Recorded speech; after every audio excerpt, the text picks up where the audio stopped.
창세기 38장 1절에서 11절 말씀. 그 후에 유다가 자기 형제들로부터 떠나 내려가서 아둘람 사람 히라와 가까이 하니라. 유다가 거기서 가나안 사람 수아라 하는 자의 딸을 보고 그를 데리고 동침하니 그가 임신하여 아들을 낳음에 유다가 그의 이름을 에리라 하니라. 그가 다시 임신하여 아들을 낳고 그의 이름을 오난이라 하고 그가 또다시 아들을 낳고 그의 이름을 셀라라 하니라. 그가 셀라를 낳을 때에 유다는 거십에 있었더라. 유다가 장자 엘을 위하여 아내를 데려오니 그의 이름은 다말이더라. 유다의 장자 엘이 여호와가 보시기에 악함으로 여호와께서 그를 죽이신지라. 유다가 오난에게 이르되 내 형수에게로 들어가서 남편의 아우된 본분을 행하여 내 형을 위하여 씨가 있게 하라.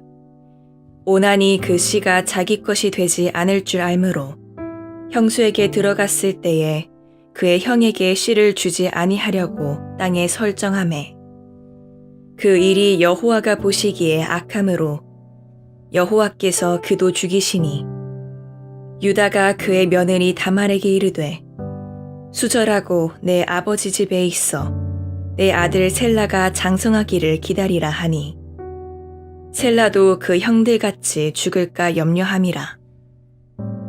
다말이 가서 그의 아버지 집에 있으니라.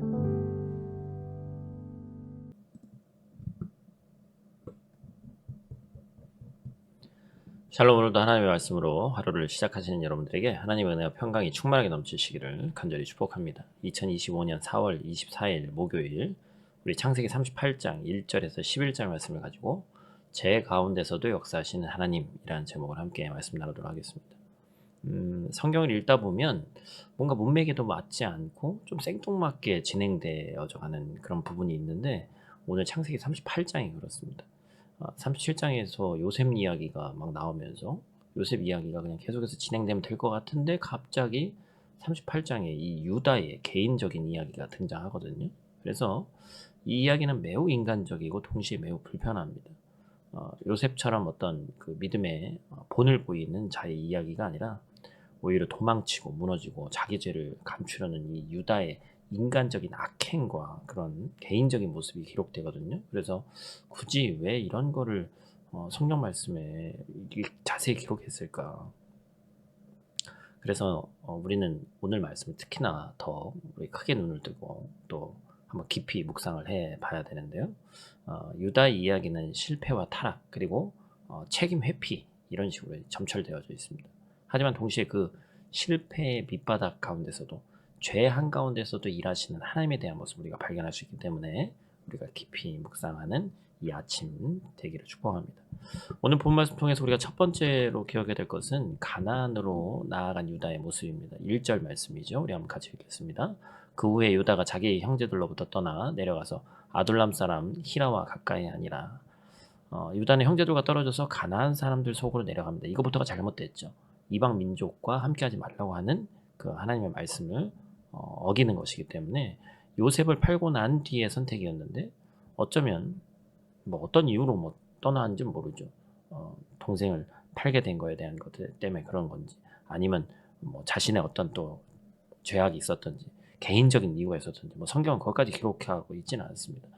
그런데 유다는 자신의 어떤 그런 마음의 죄라든지 그런 것을 덮기 위해서 떠났지만 가나안, 그러니까 즉 세상과 함께 하고 싶은 자기의 욕심을 스스로 정당화하고 있었죠. 이후에 어쨌든 간에 유다는 하나님 백성으로서의 이방 민족과 함께하지 말라는 그 경계선을 넘어버리는 죄를 짓고 말았죠. 그래서 그곳에서는 또 유다는 가나안 여인을 만나서 결혼하고 새 아들을 낳습니다. 하나님은 이스라엘 백성이 이방 여인과 결혼하는 것을 분명히 경계하셨는데 아무렇지도 않게 그것을 했다는 것이죠. 단지 결혼한다는 것은 문화의 교류뿐만 아니라 믿음의 타협과 우상 숭배로 이어진다는 걸 우리가 너무나도 잘 보고 있지 않습니까? 근데 유다는 죄책감을 피하려다가 어찌 보면 더 개인적인 좋은 것을 취하려다가 더 깊은 죄의 자리에 발을 내딛고 말았죠. 우리도 마찬가지입니다. 죄책감을 이기지 못하고 혹은 사람들의 시선이 두려워서 하나님의 공동체를 떠나면 죄는 더 쉽게 문을 열죠.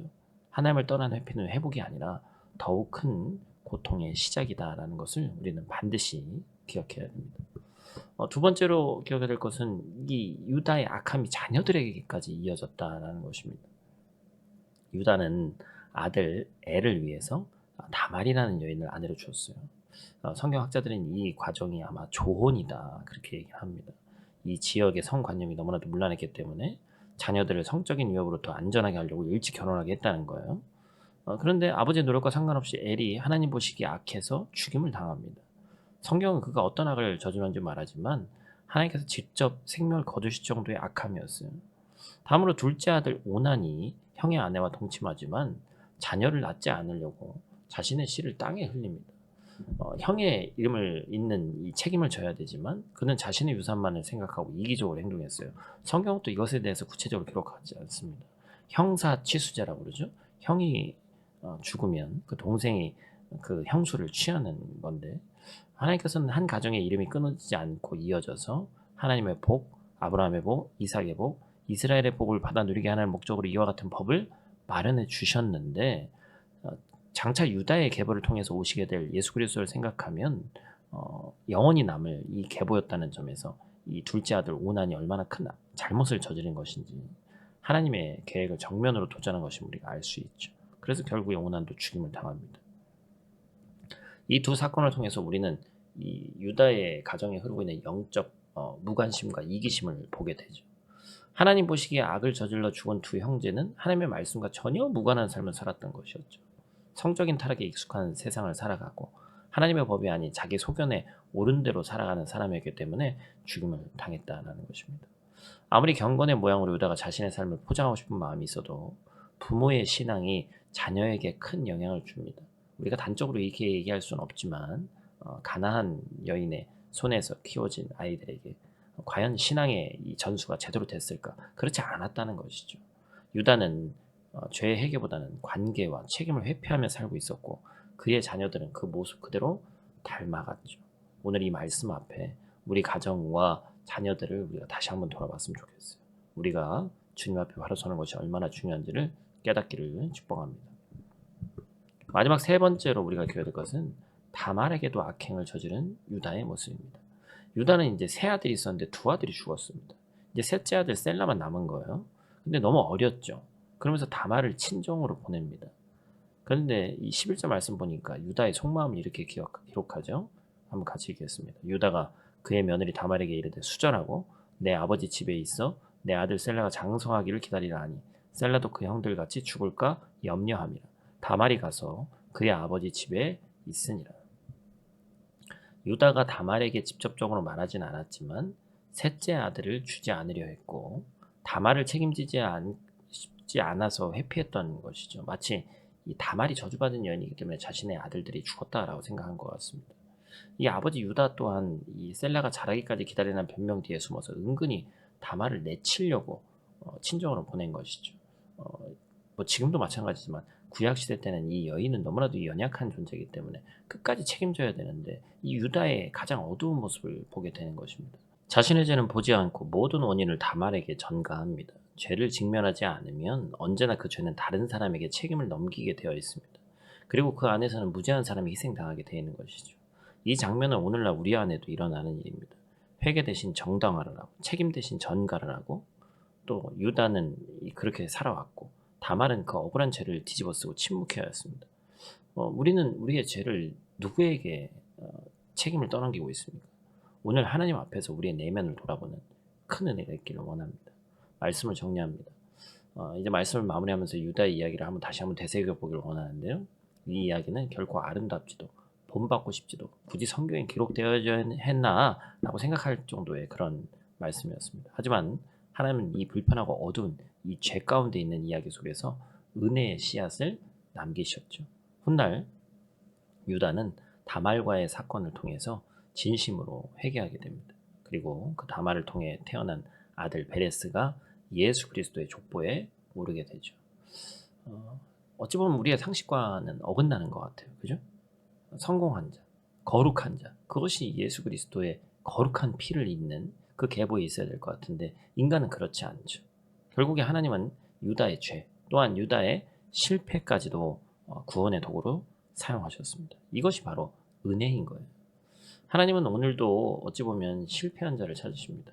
감추어진 죄를 드러내시고 정결하게 하시고 구속의 역사에 동참시키시는 것이죠. 우리는 우리의 죄를 숨기고 싶어 하지만 하나님의 은혜는 그 죄의 자리를 덮으시고 회복의 자리로 바꾸시는 은혜의 하나님의 그 모습을 우리가 기억해야 됩니다. 오늘 하루 우리 삶 가운데 무너진 곳을 주님께서 세워주시기를 간절히 소망하며 나아가기를 원하고 우리 가정에 생긴 일에 대해서 외면하지 않고 하나님 앞에 가장 먼저 나아가서 내가 먼저 회개하고 그 걸음을 한 걸음 한 걸음 걷기를 원합니다. 그래서 오늘 모든 성도가 상한 갈대를 꺾지 않으시고 통에 자복하며 나온 사람을 외면하지 않으시고 늘 선한 길로 인도해 주시는 하나님과 깊은 동행이 있는 오늘 하루 되시기를 간절히 축복합니다. 우리 다 같이 있는 자리에서 함께 기도하고 마치도록 하겠습니다. 사랑의 아버지 하나님, 오늘 말씀을 통해 우리 개인의 가장 숨기고 싶은 그 자리에서도 하나님께서 강력하게 역사하신다는 그 진리를 다시 보게 하심에 감사를 드립니다. 유다의 실패와 죄 가운데서도 은혜의 줄기를 놓지 않으셨던 것처럼 우리 삶의 깨어진 조각 속에서 주님의 구속의 손길이 있음을 믿고 담대히 나아가는 자들 되게 하여 주시옵소서. 때때로 우리도 책임을 회피하고 죄를 감추며 살아가려 했던 모습을 돌아봅니다. 그럴수록 더 깊은 어둠 속에 빠져들었던 우리를 말씀의 빛으로 강하게 하나님 이끌어 주시옵소서. 우리의 연약함을 고백하고 또한 그 회개의 길로 하나님께서 강력히 이끌어 주시고 우리 가정과 자녀들 위해 자비와 회복의 은혜를 더하여 주시옵소서. 오늘 하루도 상한 심령으로 주님 앞에 나아갑니다. 우리를 새롭게 하시고 우리 하나님의 그 삶 가운데 하나님과 동행하는 그 이야기 속에 깊이 동참하게 하여 주시옵소서. 예수님 귀하신 이름으로 기도드립니다. 아멘.